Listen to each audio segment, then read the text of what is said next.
everyone, this is Essie Snell with Copper Labs, and I'm excited to talk today about a topic that's near and dear to our hearts here at Copper, which is demand response and load flexibility. So demand response is essentially a relatively newer way of thinking about matching supply and demand. So traditionally, when demand for electricity increased, utilities would have to turn on all sorts of what are called peaker plants to meet that need for electricity.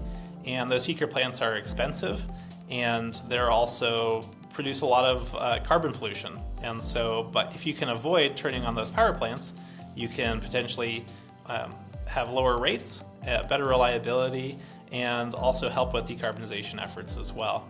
And so demand response is really a way for customers to help work with their utilities to help match supply and demand.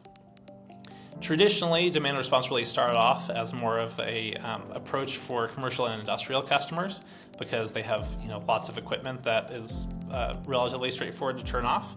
But increasingly what we've seen is a shift towards utilities engaging residential customers as well to help manage demand on both the electric and increasingly the gas side too. So on the residential side, a lot of utilities are currently focused primarily on devices like smart thermostats that can help to change energy consumption on peak times by adjusting people's comfort set points, so their temperature set points in their home. So typically what this looks like is that utilities will provide an incentive for customers to buy a smart thermostat, which has all sorts of other efficiency benefits as well in the home. And they'll pay customers a $25 a year incentive typically to participate in demand response. And so that means that a few days out of the year, the utilities will change the customer's temperature set points and get some additional benefits to help, again, match supply and demand there. This has had a lot of positive results, but there's some challenges too, because smart thermostats currently are only in less than 20% of Americans' homes, and particularly in places like with low to moderate income customers and disadvantaged communities, they may not be able to either afford a smart thermostat, or they might not have robust Wi-Fi to really enable those features. And so there's some challenges here in terms of scaling demand response broadly and making sure that there's an equitable focus. So at Copper Labs, our approach again is to get better quality near real-time data from existing meters without having to go in and retrofit hardware. And that can help with demand response efforts in a number of different ways.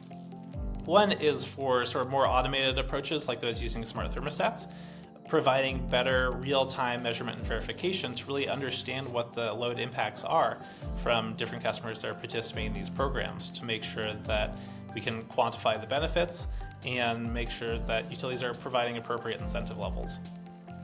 Another opportunity is in doing more real-time measurement and verification, being able to provide incentives to customers based on the actual value that they delivered, instead of just having a static, one-time incentive each year where customers may get the incentives and be appreciative of that, but then forget that they participated and then be, surprised when their utilities change their thermostat set points.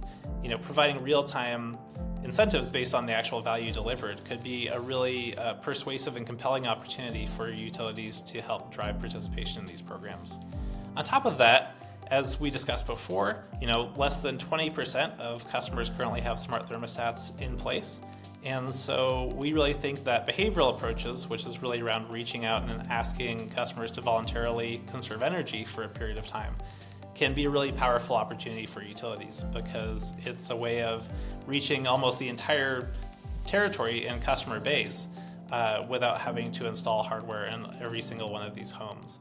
And so it can be a really nice complement to existing demand response programs and a way to scale beyond the current limitations of existing programs. And we have a number of case studies on our website if you're interested in checking those out that talk about how we've helped with demand response for both gas and electric utilities. So definitely go take a look at those. But we really think this is a really big, important opportunity to help utilities maintain affordability, reliability, and also move towards decarbonization as well. So I hope this has been an interesting discussion on a fairly niche but really important topic in the energy space. And I hope you'll join us again next month for our next video. So thank you so much.